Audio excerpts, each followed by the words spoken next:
Welcome, everybody, to the Morning Update Show. I'm your co host, Trey Holiday, and I just want to welcome you guys. We are enjoying this Veterans Day and Hump Day. Have a great show for you. I got to throw it on over to my guy, Big O. What's up, Big O?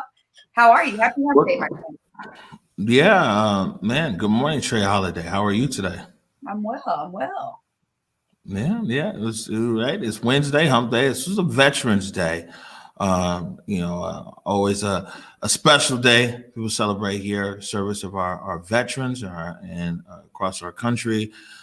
Those who are still actively serving and retired. And actually, let's just start off the show right there. I think we've got.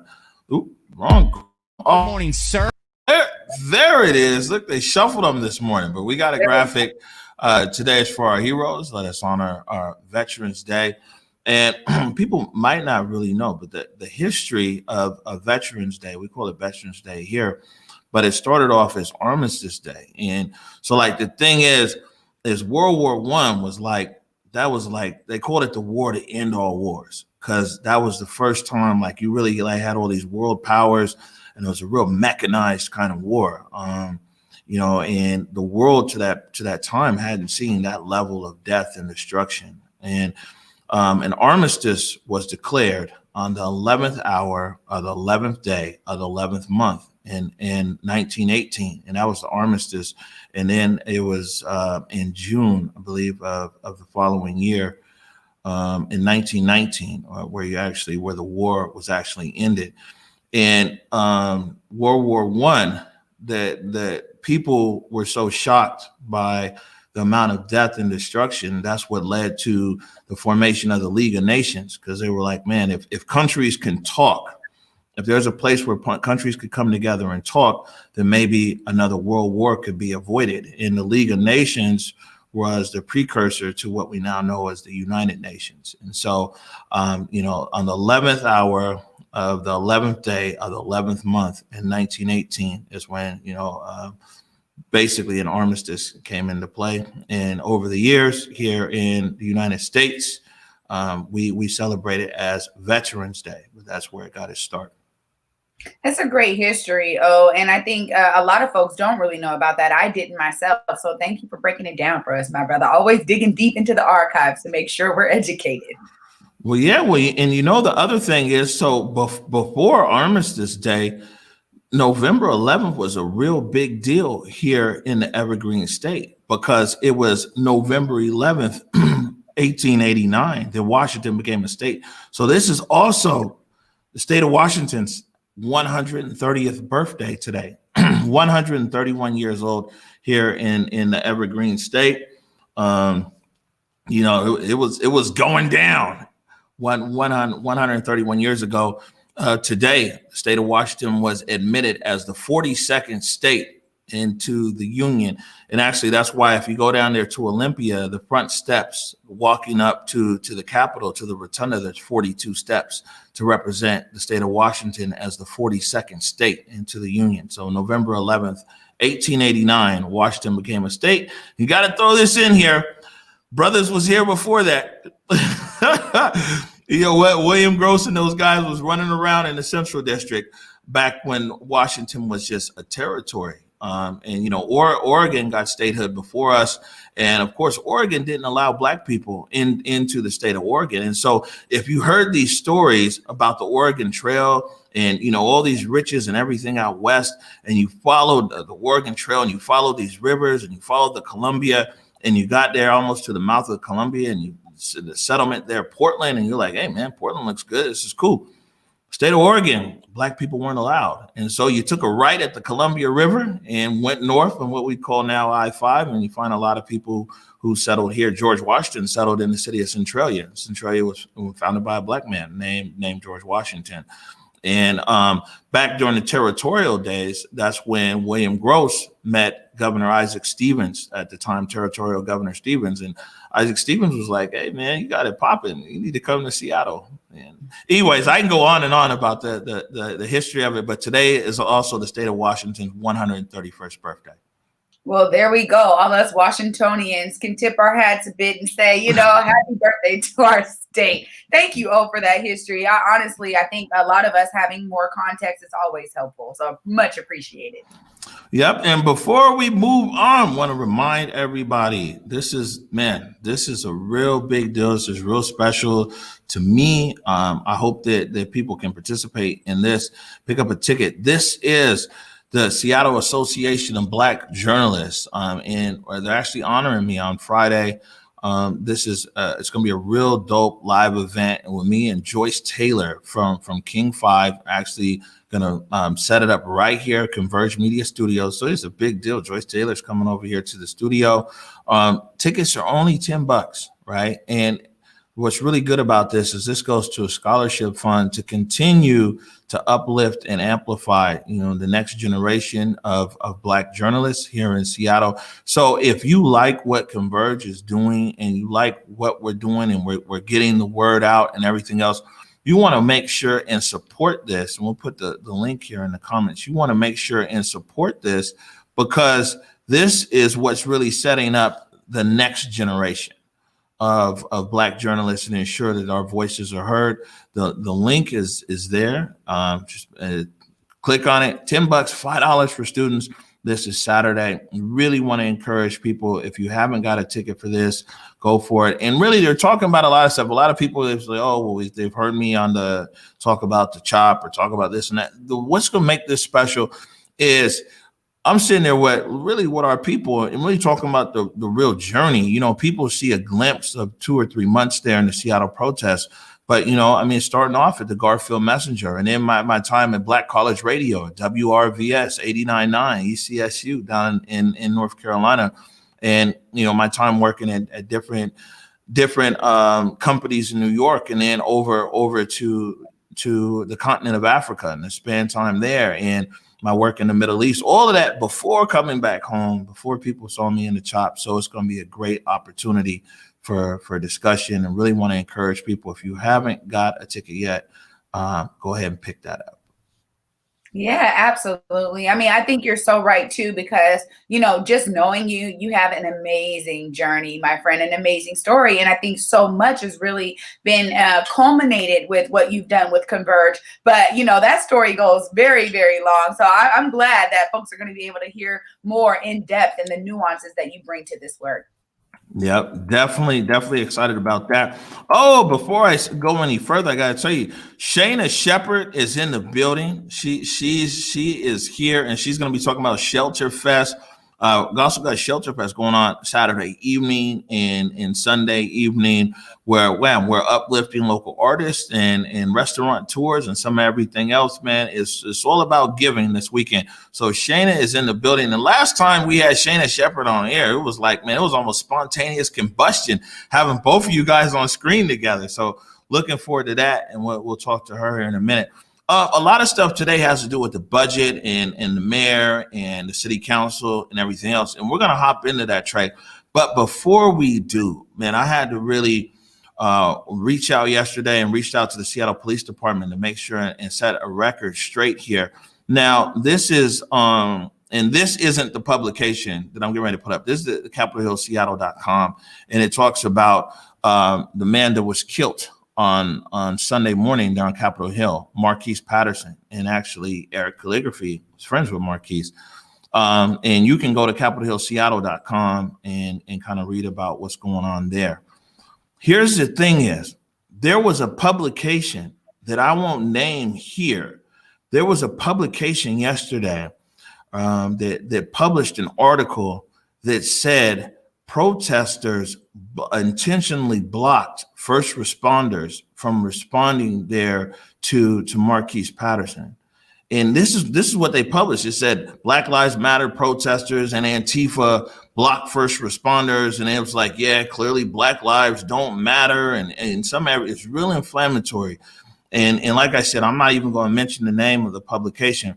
But, I reached directly out to the Seattle Police Department, because the thing is this is what I get sick and tired of, is these people use these murders, these deaths in our community to fund and forward their political agenda. You know, I mean, I doubt that the author of this article that I'm talking about really cares. You know, and it was just like, well, another Black life was gone, and it's protesters' fault. And I didn't get involved in this. I didn't follow this up to defend protesters or not defend protesters. I followed this up because this is somebody's son. This is, you know what I'm saying? This is somebody's brother. This is somebody's family who's not coming back. And for somebody to go and print that, so anyway, I reached out to the Seattle Police Department. Definitely want to thank them for getting right back to me. And when I talked to Sergeant Husarek there, SPD, let me put this back up. SPD reports that first responders were not obstructed by protesters in trying to respond to the shooting on Capitol Hill. Not aware of anyone preventing officers from responding on the scene. One more time, sorry, of the shooting, and no one brought it to our attention. But this is the best thing, though, Trey Holiday, about us having our own media and our own platform. Because, you know, I mean, otherwise people can just put information out there unchecked with no regard to the family. No regard, just made up a story. You know, I'm gonna say it like this. When we talk about sensational news, we've been talking about it from the gate. And literally, you really experienced that with the chop, you know, and the way that the narratives were actually being played out in major media. We cannot allow those kinds of narratives to flourish. And I love that you check it at the gate. I think even back to the Sean Kemp thing, without independent media, you don't actually get to the root of a lot of these things. And a lot of the narratives just go unchecked. So you're absolutely right. The need for independent, community-driven media is definitely loud and clear. And, you know, the thing is as well, Trey Holiday, is just in the last few months, as many mothers as I've personally talked to whose children have been murdered here in the city of Seattle. And, you know, it's impacted me in such a personal way. And that's why when I saw this rumor circulating, because I imagine being a parent and you're reading an article that says someone obstructed my child getting aid. You see what I'm saying? And then that's not even true. It's propaganda. So anyways, you know, we swooped in there yesterday, reached right out to the Seattle Police Department. They got right back to us and they confirmed that no protesters, no one blocked the first responders from trying to give aid to Marquise Patterson, who unfortunately passed away.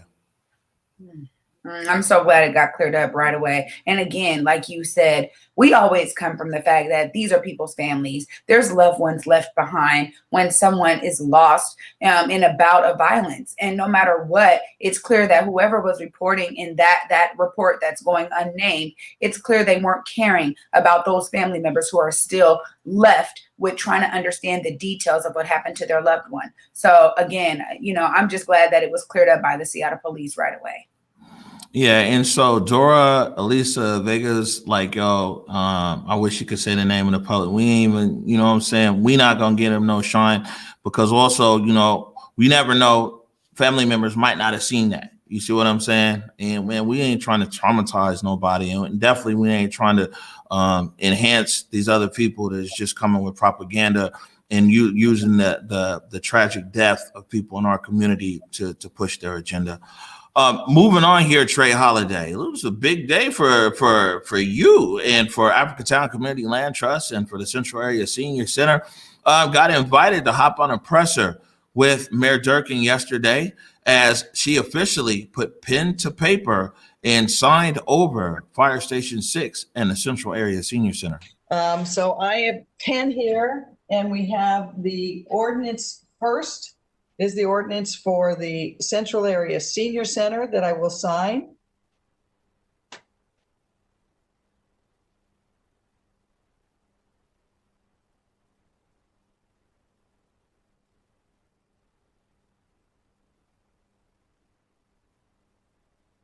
And I will also sign for Fire Station 6.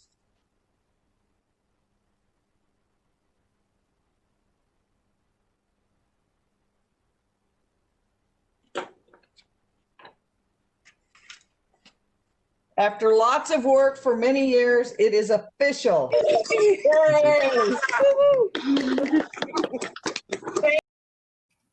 So there you go. The mayor made it official yesterday, the transfer of Fire Station 6 and the Central Area Senior Center. And before I pop over to you, Trey, for comment, this was KY King Garrett of the Africatown Community Land Trust talking about the future of Fire Station 6, the William Gross Center for Cultural Innovation. The William Gross Center looks to continue the legacy of an unrecognized or under-recognized Seattle pioneer who is the namesake for the facility, William Gross.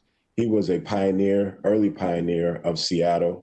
And he bought 12 acres of land from Henry Yesler in 1882 and established the Central District as a settling place for African Americans to grow as he partitioned off his land.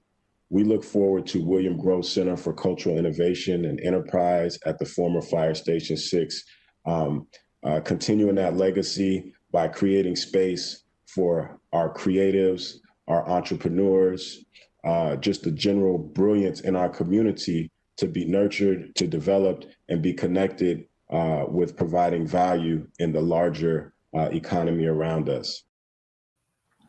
All right, Trey Holiday, the ink has been put on the paper. It's official. How you feeling? You know, a sigh of relief for sure. I mean, this is what so many have been asking in the community once it was so well publicized that the fight for Fire Station 6 ownership was coming into Africatown Community Land Trust. And so honestly, you know, all summer people have been like, you got the deed, you got the keys? We're like, no, we got that commitment. No, we got that commitment. It's moving forward. The deal is moving forward. So honestly, I'm just grateful that, you know, again, the voice of the people prevailed here, and that, you know, the honor of it was honoring the work of so many for almost 5 years trying to get Fire Station 6 to come into community ownership and actually be utilized for a great purpose. So again, I'm just excited, you know, and when I think about the Central Area Senior Center too, I gotta say, you know, that has been one of the longest fights in terms of community ownership, going past, you know, all the way back to 7 mayors. And so for me, I'm just excited that both of these parcels of land will now be under community ownership. All right. So I had an opportunity to ask Mayor Durkin a question and then a follow-up question. First question was how much money has her administration, since she's been in office, put directly into the Black community, not necessarily BIPOC, but Black. Let me play this and we'll play her answer. And then I have a follow-up kind of from the mayor's office. And then I ask the mayor one more question. Okay, great. Fantastic. First question. Well, first thing, congratulations. Congratulations, Central Area Senior Center, Africatown Community Land Trust. I mean, this is something that was communities long been waiting for. First question, Mayor, you kind of hit on it right here. Can you tell us how much money has your administration specifically put into Black community? I'm not BIPOC, but Black community through like EDI and different initiatives? So, Omar, that's a great question. Let me get back to you on the exact numbers. As you know, we have a number of programs that are focused on building equity and to build out which of the ones have benefited both the Black community. But for example, in looking at the investments for the awardees today, we know we've done over $100 million, which includes the Office of Housing then is leveraged up to, we've announced over $1.5 billion in affordable housing since I've been mayor. And I signed an anti-displacement order that gives communities who have been displaced first shot at that housing, so that and the ability to return home.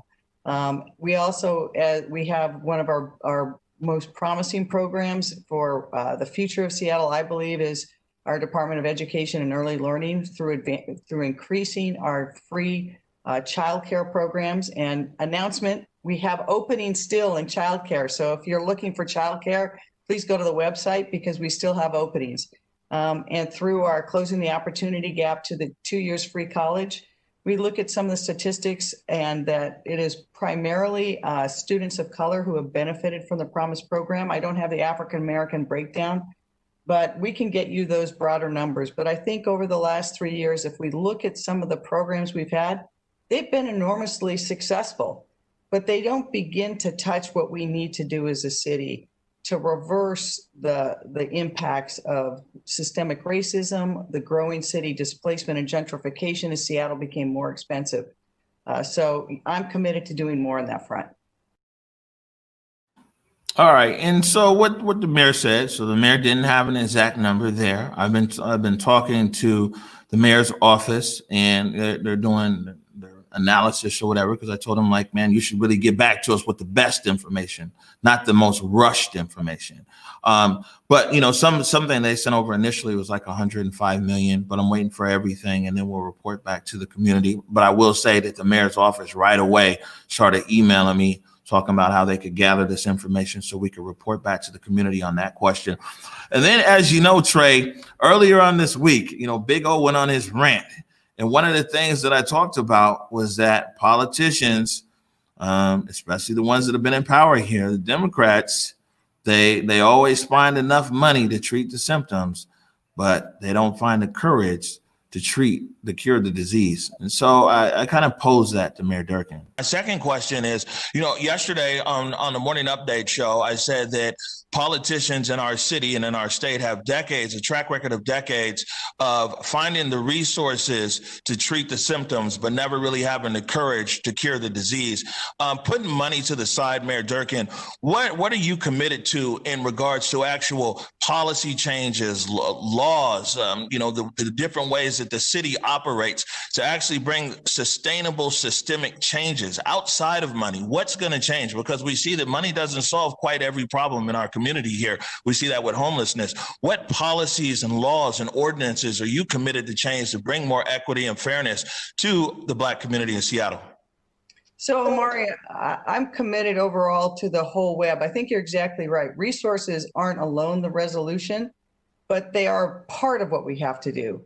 If you look at the decades of neglect in Seattle, and not just the left behind, but purposely excluded, Central District was 75% Black because of redlining. That's where the Black community was permitted to buy homes and live. It became an incredibly vibrant neighborhood, and we're trying to restore and reclaim that. But it is the result of systemic racism. So if we want to truly build a city that is equitable, we have to have programs and policies in place across the board that give us things like access to affordable housing, access to true educational justice, starting with pre-K, but also starting with programs like the midwives, good prenatal care, moving through preschool to closing the opportunity gap to college, but not just 2 more years of check a box college, but actually developing programs so that the students going through there have a shot at true economic opportunity. So it's combined with jobs. So we have been looking across the board for every policy to try to make a holistic approach across departments. One of the first things I signed coming in was a renewal of the commitment to RSJI and making sure that every department was looking at every one of our programs and policies to see how we could make equity a reality. And that includes everything from the displacement executive order I signed so that our housing actually went to people who were pushed out, to a range of other EOs that I've signed to make that real. So I think that we've got to do it, not just ordinances and policies, but we've got to examine in every one of our programs, are we moving further ahead for a more just city, or are we just treading water? All right, so that's the mayor's response right there. And the other thing, and we'll put it up tomorrow because I don't want to shortchange what's going on, but there was a list of awards, because that was the EDI awards, and Africatown Community Land Trust was one of the awardees. I believe in a grant to be able to build out commercial space there in Midtown. So there were quite a few people that were awarded yesterday. I don't have the graphic here today. We'll make sure and put that up tomorrow. Is there anything that you have to say about the award that came out yesterday and what Africatown plans to do with that at Midtown? Well, yeah, that's actually it. There's been so much work put behind how do we create affordable commercial space in the Central District in a lot of these kind of mixed use buildings. And there's a lot of different models, honestly, that have been through ideation and research and actually going in and seeing these spaces. What does it look like to have a shared model? What does it look like to have some type of courtyard style that allows for almost like when you have a food court in a mall, right? So that it's not one restaurant, but that it incubates many. So there's a lot of different ideas that have been put on the table and a lot of research. over the last few years, honestly, that is looking at some different models of shared commercial affordability. So I know that that's a lot of work that's been on the ground in terms of some of the things and ideas that Africatown, ACLT, is thinking about with regard to that award. Right. And what we'll make sure we have for tomorrow for the morning update show is a total list of awardees and the graphics and everything else for people always interested in the community. You know, the mayor's made an award and especially she made awards, I think, across the city, but especially ones that are in our community. So we'll make sure and have that tomorrow. So last night it got interesting. Last night we did a city budget update show, and I was joined by Mike Davis from the South Seattle Emerald, Kevin Schofield from SCCinsight.com, and Erica C. Barnett from publiccola.com. And if people haven't watched that, it's there on our YouTube page and Facebook page. Definitely go check it out because it was real insightful about all the different aspects of the budget as the city council's proposed, from SDOT to the Green New Deal to Seattle Fire to the police, and then to that contentious $100 million everybody's talking about. But what we discussed yesterday, Trey, was, and it was interesting because a few different developments. We had our show, and then also I saw what the solidarity budget was talking about, Nikita Oliver.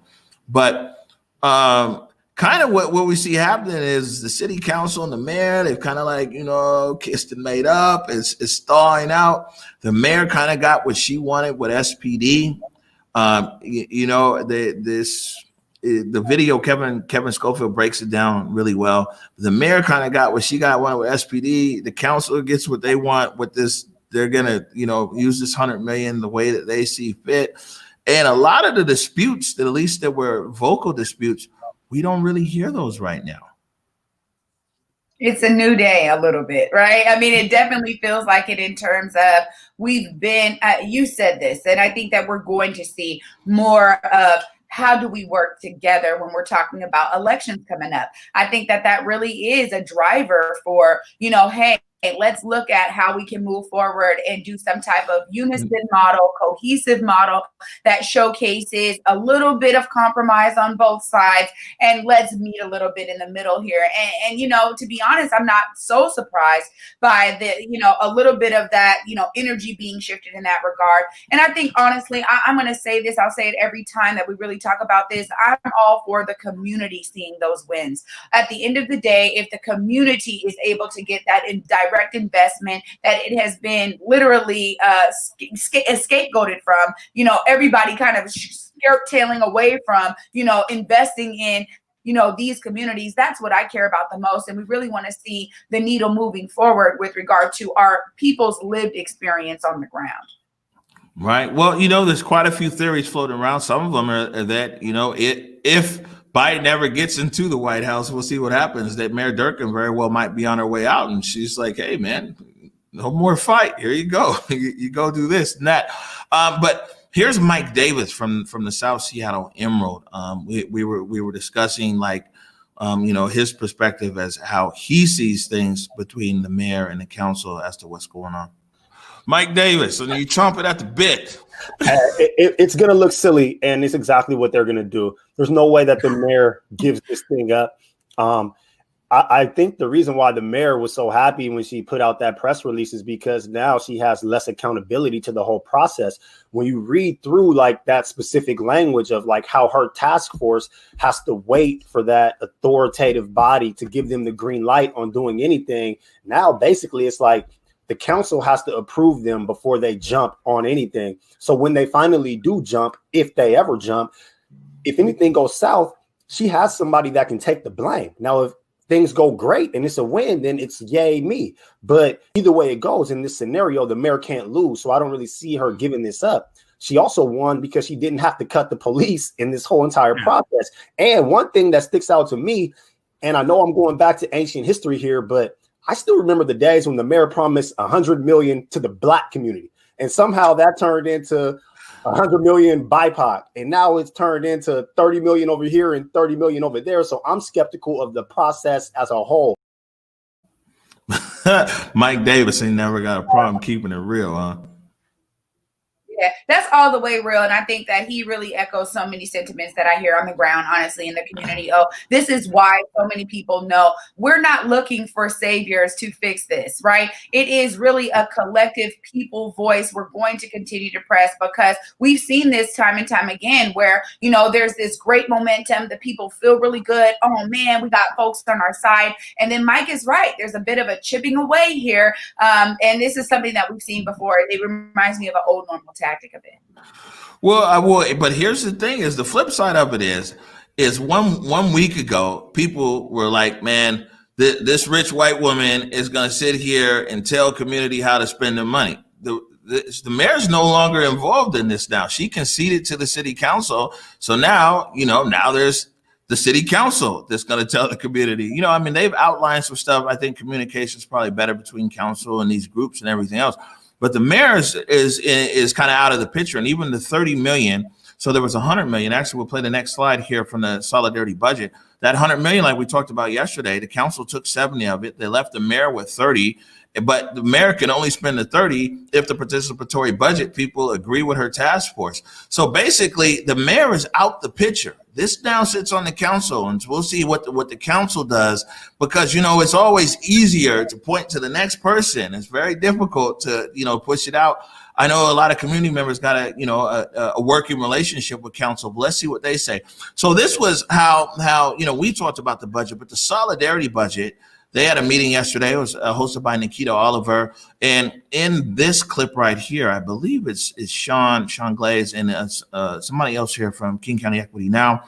And they talk about the 30 million that we just discussed. When we had our show, we were like, yeah, we don't hear anybody saying defund.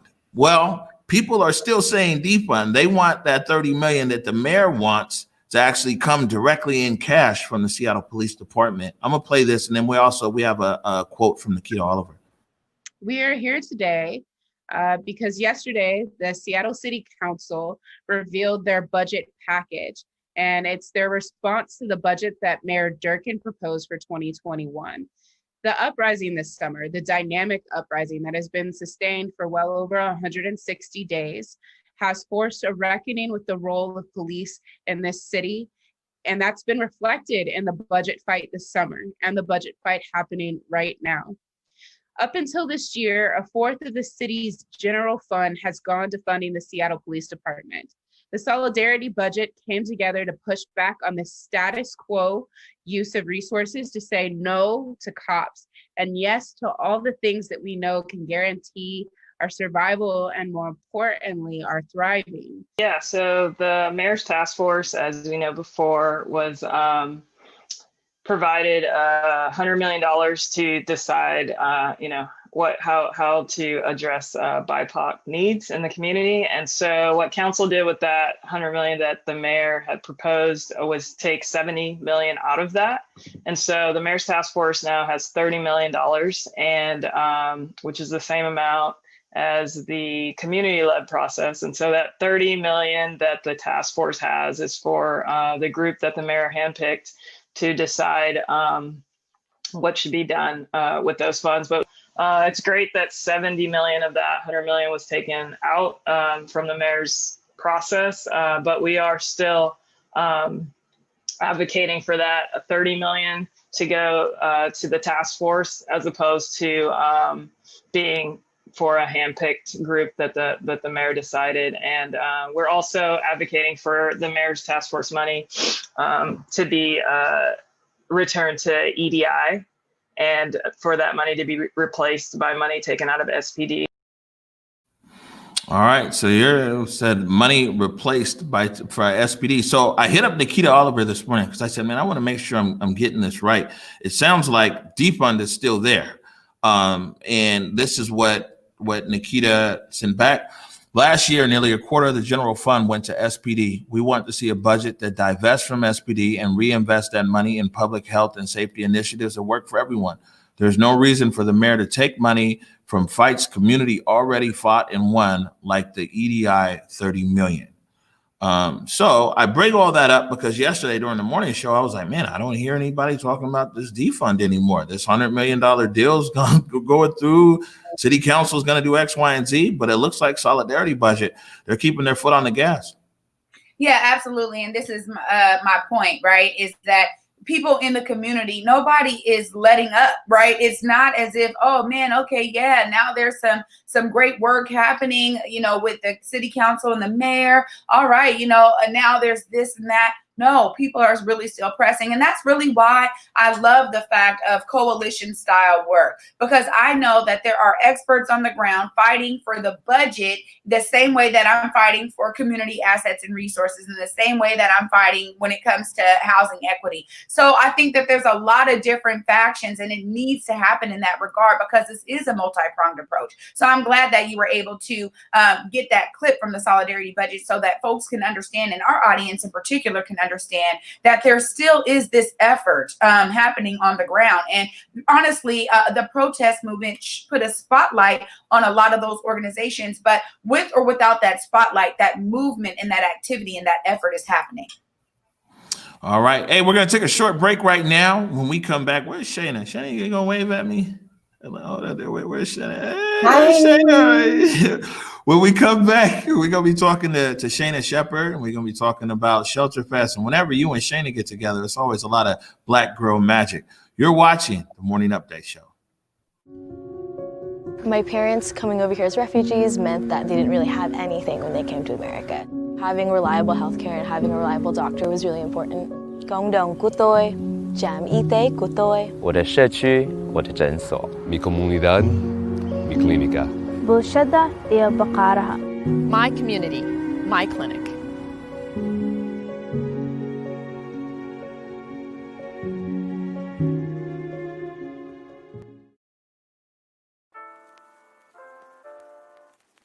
Hey, what's up? Omari Salisbury here with a reminder I'll be talking with Joyce Taylor from King 5 later this month. It's an online fundraiser for the Seattle Association of Black Journalists called Black Voices Matter. Behind the Lines with me, Omari Salisbury. We're going to talk about inspiration, covering the demands for change in Seattle, and what that looks like for journalists going forward. It's Saturday, November 14th from 3 to 4:30 p.m. Tickets are only $10, $5 for students, and you can find that link by checking out whereweconverge.com and on our social media at WWConverge on Twitter, Facebook, and Instagram. And if you want to learn more about the SABJ, which you should, head to sabjonline.com. Yeah, I was saying, man, Bobby Steele's got me sounding butter. like I'm sounding good that spot. I'm like, I wish I sounded like that in real life. I'm like, whoa. Welcome back to the Morning Update Show. Yeah. My name is Omari Salisbury. I'm joined by the incomparable Trey Holiday. What's up, Trey? Hi, y'all. Hey, what's up, yo? This is good because you know what I'm saying. Next week we're finally reunited. You know what I'm saying? We'll be back here in the studio. We won't be stepping over each other out there. Like, can you hear me? Can I hear you? And all that. So excited to have you back over here and do our show like we know how to do it well. I know. I can't wait to be back, man. I've been missing your energy, my friend, and all the rest of the team. So I'm excited. Yeah, no, we're ready for you. All right, where is Shaina? Where is Shaina? Oh, there is Shaina Shepard. Hey, what's up, Shaina? Good morning, y'all. Good to see you. Hey, great to see you. You too. Ooh, look at you, Shaina. What's happening? How are you? I'm doing good. Blessed and highly flavored, you know. I know that's right. Feels good to be out of the house and be in the studio. Even this is not the studio I'm used to, but it's like, ooh, feels nice. I know that's right. I know that's right. So hold on here. Before we go into Shelter Fest, I think producer Nikki Barron might have something up. You got something in here, Nikki? Oh, here it is right here. So I'm gonna play this clip and then we're gonna talk about Shelter Fest.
right. Wow. That's That was a journey. That's a lot right there.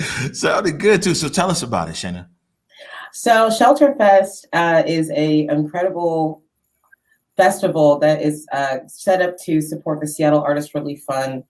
They're connecting so many different nonprofits that are all built to support Black artists throughout this entire time, all over this umbrella of COVID-19. I know they've raised and distributed over $1 million to artists themselves. All of us artists that have had to scrape and scrounge just to get by, that was a grant, that opportunity that was just quickly invested. They just are plugged into who's creating, who's a part of the community, and just sent us checks, you know. And Shelter Fest is an opportunity for us Black artists to give back and also shine a light on what's really our next step, which is our Black businesses, Black restaurants, so many incredible Black voices that are speaking for that. It's all this really fabulous convergence. See what I did there? But Everybody coming together. I like that, and I already know. I already see a question coming on with Trey Holiday. So you know this always works out best when Black Girl Magic is reunited. Hey, That's how he does it. He knows what's up. You know, I know. The screen. We just need a little extra space so we can just like a little bit. Room. Yeah, I got you. He is absolutely right, because so many amazing artists are a part of this lineup. And I really want to ask you, I love getting into the relational pieces, right? As artists, you know, like you said, it is a tight-knit community. And I want you to be able to speak to that in terms of building those relationships with other artists and being able to, for it to feel like that kind of quasi-family of Seattle Black artistry. How was that for you with this Shelter Fest project? I mean, so this is all from the artist perspective too. I'm not working for Shelter Fest. I'm just stoked about it because when I saw the lineup itself, there's the part of me that's like a fan that's like, oh, they are really capturing what Seattle music in the BIPOC community looks like. And also me as like a person.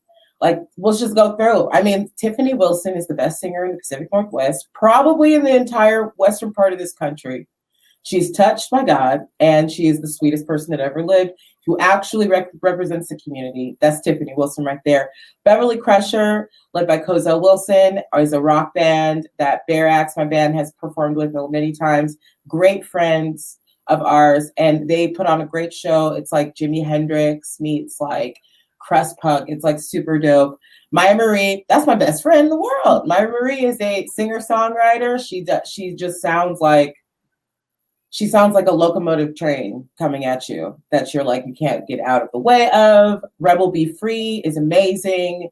I don't know them personally yet, but I have watched like their content that's been coming out over quarantine is like incredible. Rebel Be Free is literally like the best hip hop lyricist in Seattle. I mean, hands down, he has been my favorite up and coming artist. He's been doing it for a lot of years, but it's really been blowing up. So I'll just say you're right about that. I want to know. I mean, I just the stuff that I've been hearing, just his lyrics about like through this Chop era. I'm like, whoa, okay, you're just with us, brother. Like, and then Gifted Gab. I mean, she's like amazing. She is like the sass. She's also an incredible lyricist and storyteller. I mean, and then there's Clinton Farron, who is just like a legend. Yeah. A legend. You know what? I just got to say, too, because Black Stacks is, I mean, come on. There we go. Come on. I mean, come on. What that is CD. Black Stacks is CD music. You know what I'm saying? Like, as a transplant, when you hear Black Stacks and you see the party that is like the backyard kickback party that is every one of their shows, you're like, oh, okay, so I found Black people in Seattle. Like that's the experience. Almost look no further. I mean, you're absolutely right. Are boys allowed back yet? Are boys allowed back yet? One of my all-time favorite voices and actresses and just people in this world. So I just got to say, when I saw that lineup and looking at that clip, I was over here getting so goosebumps. I'm like, yes. Yes. These people, the kids ain't ready, you know? It's like, everybody is going to love this show. And like the quality, oh, I'm sorry, Amari. I'm sorry. Your turn. I'm sorry. No, it's okay. I know you guys love the music and stuff, and you talk about your favorite artists, but you know, as someone who's always hungry, I was gonna say that I see that Trey Lamont's gonna be there too. But I'm going back in my cave now. Jerk Shack's gonna be there. Yes, Jerk Shack. There'll be lots of food. And June Baby. Okay, thank you. So let's get into restaurants. So me and my sister, every 2 weeks, we have brunch and we go to June Baby. We used to before COVID and everything. We would get dressed up, just to go to June Baby and just be like, this is what it feels like to be classy and Black, you know? And then after COVID has happened and, you know, people are supporting Black businesses more, it's like so hard to get food there now. You know, Jerk Shack is like the spot. That's just like the real kick it spot, like Thursday night, like I got some extra money because tomorrow's payday. Like we're going to Jerk Shack. Yeah. You know, so I feel like it's just so inventive and so like awesome that they have been able to knit the things that are so important to our culture here as Black people, food, music, and vibes. And they put it all together and really captured it. And I think it's going to look beautiful. And I think that and the fact that all these dollars are going to support these businesses and these artists, and not even just the artists participating. We're not getting paid for this. These dollars go to support our community, so the next generation of creatives are ready for, you know, no matter what. And I think that is super inventive. I just want to support everything about that and see more of that happening. Yeah, I think you're so right too, because one of the things that COVID is really pressing upon us is the fact that we have to find innovative measures to make it happen, right? Whatever it is, like we have to find new avenues and new pathways, open up side doors, back doors, you know what I'm saying? Peek behind the curtain, all of that. We're having to do it all. And I love that, again, you know, creating these digital experiences for people is so key right now, because we have to do things digitally, especially with regard to music, right? It was one of the things I remember Governor Inslee saying, hey, no live performances at all. And we were still out, you know. I wanted to ask you about this, because we were still like, well, First Amendment events, like our people want to hear music. We need to have teach-ins. We need to have speakers. And so I love that this digitization of artistry is happening. What for you, you know, what is on the horizon, right? You got Shelter Fest. And then after that, as an artist, you're still kind of scrambling and finding all of these inventive ways. How are you finding and making new relationships through a lot of those connections? I think that, wow, it's just the good old fashioned truth of like, be nice to people, be present, and care about people.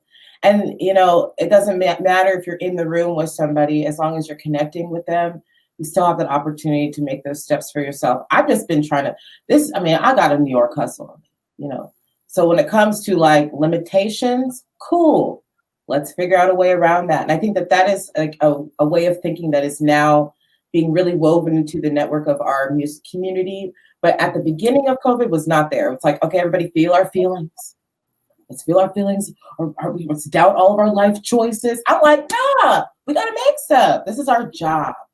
You know, and it's like this thing when you're creative, it's like you connect with other creatives on this weird spiritual level, but at the same time, it's like, this is our job. This is our future. This is our industry that's moving forward. So, I mean, it's easy. For me, I've been just trying to build things in my community because that's all I have. That's my family right now, you know?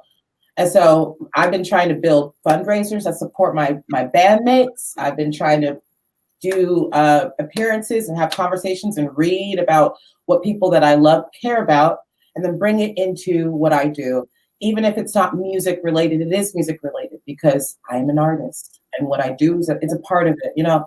And I just encourage more people to think that way, that, you know, it's not about being seen or heard or loud. It's about listening to what's going on around us and having the bravery and like the bravery really to just say, I care about it. I care about it, and that's it. I want every people to care about it. Are boys welcome back yet? Yes. You got it. Yo, this is dope. We see a spike. It's funny because they keep telling me like, oh, you have to do this morning show. But we see a spike in viewership when I'm off the screen. No, you know what I'm saying?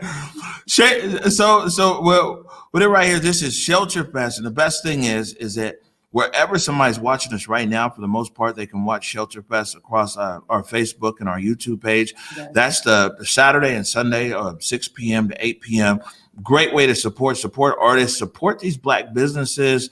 You know what I'm saying? Let's really put our resources where our mouth is and some of everything else. And Shaina, the best thing is about Shaina Shepard is, I mean, it's a lot of creative things on the horizon. I think we're going to be hearing back from you very soon, because you found a way, like you said, to be able to take these lemons, make lemonade, probably put some vodka in it too, and really make a great time of it. And one thing that's always great when you come here and when I see you out in public is your optimistic spirit. You're making the best of what's going on, and your participation in Shelter Fest is indicative of your everyday personality. Well, thank you, Amari. I have to take an opportunity to just congratulate you guys and say thank you. I guess I do it privately, but I'll do it publicly, but really, I just want to say thank you so much to Converge. Everybody who's watching that is involved and invested in our music community. I truly believe that Converge is like the leader of what we need. They represent the street. They represent each individual intersect of our community. And then they have the wherewithal to actually put the work in to share the stories, to make connections with Big Building Bash and make connections with Shelter Fest, and hopefully more connections with more organizations. The fact that they're taking that leap is something that doesn't happen in our community yet, doesn't happen in our industry yet. So if you're watching this and I just encourage you to just donate money to them, because I wish I had it, but you know what? I'm out here. So donate and support them so that we can all continue to build something together. Well, thank you, Shaina. And you donate a lot of vibes. So, we accept vibes too. Vibes. you got those vibes. We're going to take a short break right now. When we come back, we got some programming notes. You are watching the Morning Update Show.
Hey, what's up, everybody? It's your band, the Big O. Want to take a moment here, first of all, to say thank you for your support of Converge Media. We definitely wouldn't be here without you. Secondly, I want to thank everybody who is a supporter of Converge Media on Patreon. We definitely appreciate your support. And for those of you who might not know, I'll let you know, we operate 100% off of donations. Some donations big, most donations small, but we love all donations all the same. If you haven't done so yet, I want to encourage you to go on our website to whereweconverge.com/donate and subscribe. You click on the Patreon link and you can subscribe for as little as $5 a month. There's higher tiers beyond that as well. And just know that your subscription literally keeps us on the air. Once again, I want to thank you for all your support.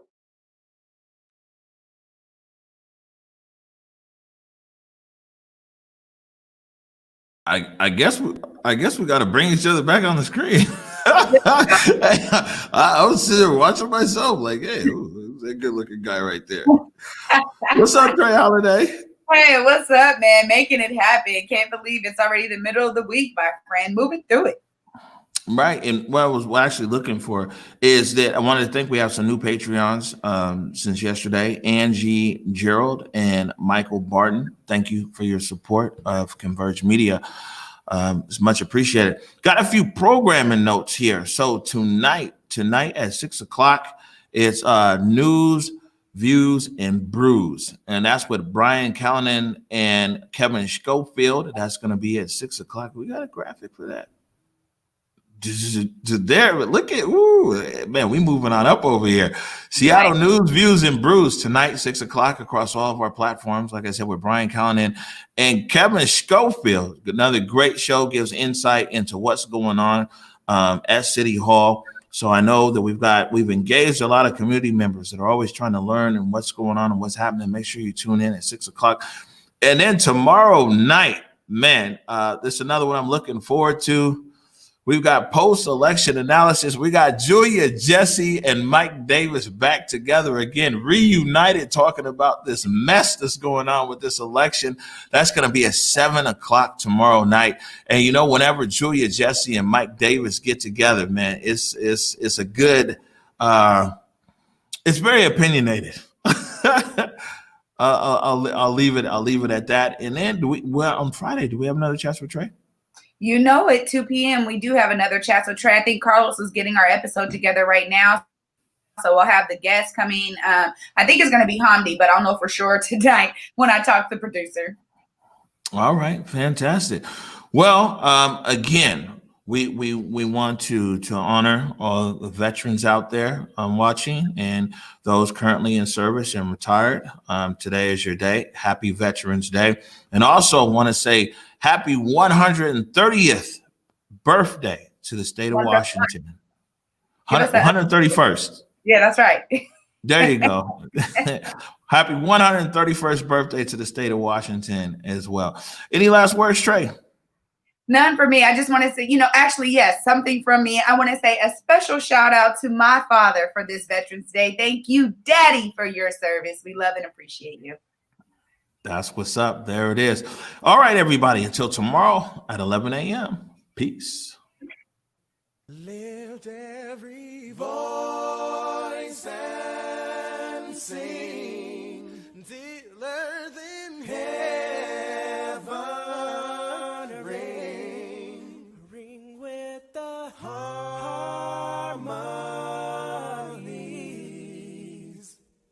of liberty. Let our rejoicing rise as the listening skies. Let it resound loud as the rolling sea.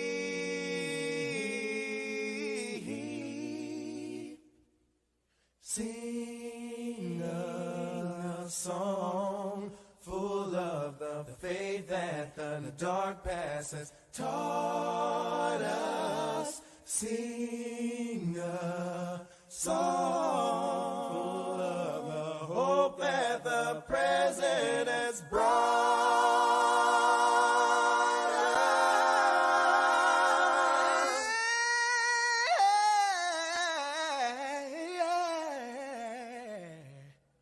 Facing the rising sun of a new day.